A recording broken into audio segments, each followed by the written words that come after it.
Hi guys, good morning everyone. This is Yan Channel again, and ngayon po is gagawa po tayo ulit ng panibagong bouquet, pero meron siyang chocolate.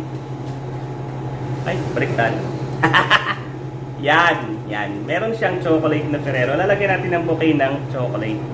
So, kulay red na roses yung gagamitin natin. Red roses and yung Shorodago and Yuspila.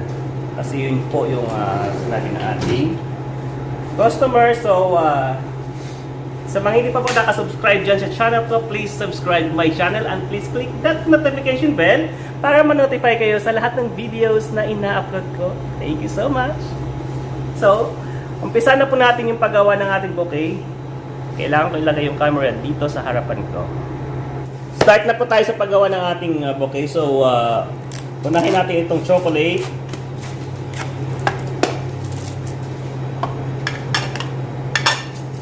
So yung chocolate is tutusukin ko siya ng isa-isa.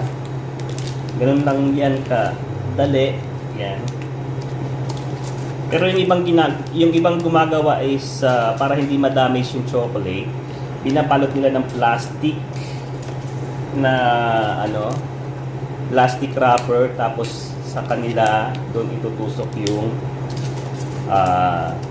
stick para hindi ma-damage yung chocolate.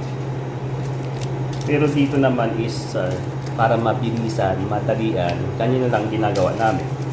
Bilisan.